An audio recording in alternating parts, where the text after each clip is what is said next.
Day number 7 of Grow Your Own Food Challenge. Today's going to be a bit different. I'm not going to be outside in the paddock. I'm actually going to be answering some questions. So on day number 4 and day number 5, I processed some chickens. I showed processing a chicken on day 4, and on day 5 I showed the equipment.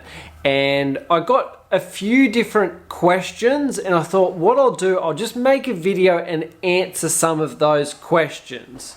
So, question number 1.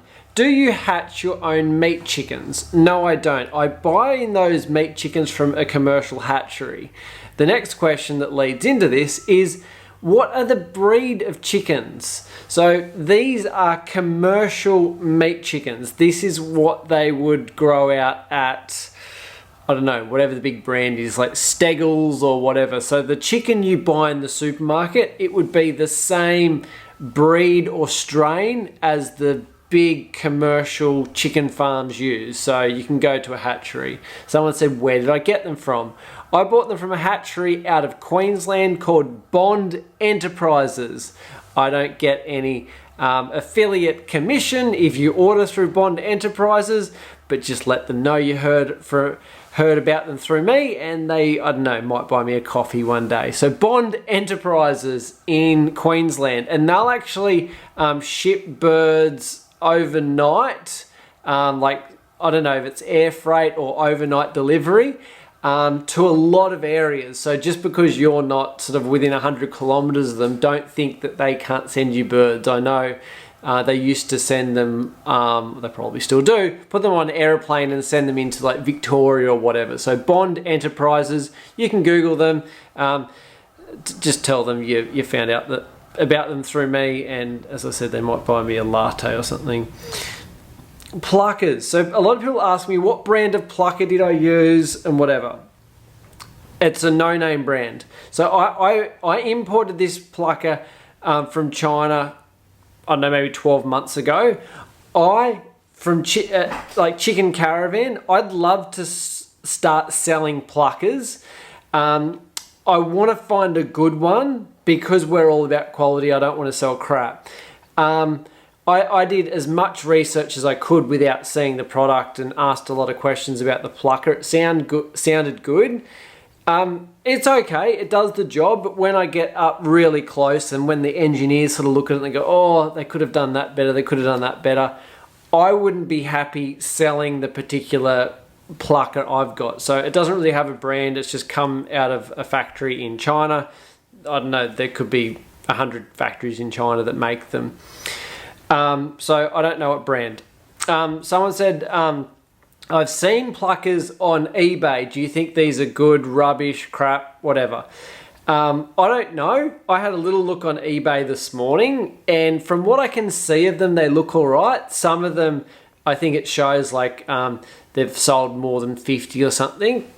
If they've sold more than 50, they'll probably be okay.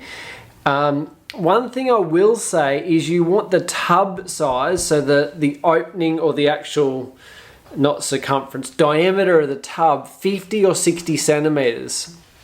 Some of them, like I've never bought one from eBay, but I remember looking a couple of years ago, and like all you see is a picture and you've got no perspective. And I remember reading the fine print and realized like the tub, like it's for a quail or a pigeon. So it might look big, but if you got it, it was sort of something that would sit on your kitchen bench. So make sure the tub's probably 60 centimeters. That way, if you've got a big bird, there's a lot of room in there. I think mine's probably 60 centimeters. I went and bought the biggest one I could find, and it was probably 60 centimeters. So on eBay, I can see a few there going between $600 and $900. I think they're all right. I don't know though. Yeah, ask as many questions as you can, look at some of the reviews, also justify how often you're going to use it.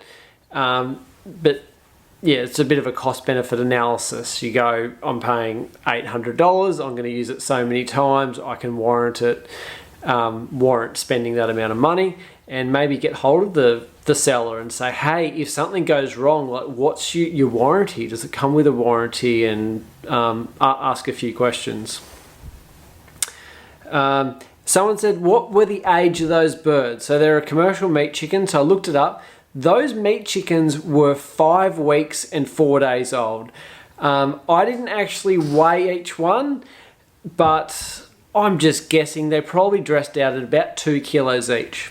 Now, I'll talk about here why I didn't weigh each one. It's more a time thing.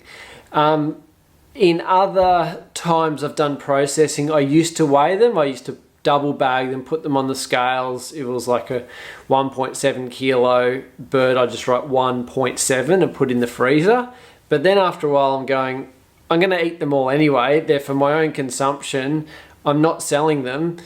If they're all roughly the same size, it doesn't really matter. It's not like I go, oh, well, this one's a small one. It doesn't make any difference. I get a chook out of the freezer and we cook it for dinner. So more from a time perspective, I don't weigh them anymore. The other thing sometimes I do is when I'm gutting them, sometimes I'll harvest the heart, the liver, and the kidneys. I didn't when I processed a couple of days ago, again for time. So if it takes an extra 1 minute per bird and I was processing 55 birds, let's just round it up to 60, that's an extra hour of time by harvesting all those organs. If you're only doing a few, you might be able to harvest all those organs, but that's sometimes like I'd like to, but I just look at the time and benefit of harvesting those. The last question, have I ever skinned rather than plucking? Yes, I have. So you can skin chickens. So first off, sort of goes without saying, but you obviously don't get the skin. When you roast the chook and you can make that skin sort of nice and crispy, if you take the skin off, you're not going to have that. So when you skin them, you typically just take the wings off and you can skin them, and it is fairly fast. You can probably do it within 60 seconds or something. The first one might be, oh, what's going on here? But after a while, you can skin them fast. You won't have the skin. You'll obviously have a skinless chicken with no wings in the freezer. Once the skin's off, you can easily still gut them and whatever. So it can be done. I know in the past, before I owned a plucker, years ago, I'm like, oh, I want to process this chicken, but I don't really want to get the hot water and sort of hand pluck it and everything. Especially if it was a smaller bird, there's sort of a lot of effort. I just kill the bird, cut the wings off, and then skin it. And then after I skin it, I gut it and then pop it in some ice water in the freezer to bring the temperature down. So you certainly can. Just bear in mind, when you are skinning, you lose the skin and you lose the wings, unless you know how to skin it with the wings on. That was most of the questions, so I thought I'd just make a video and just answer that. There was quite a few questions around the meat chickens.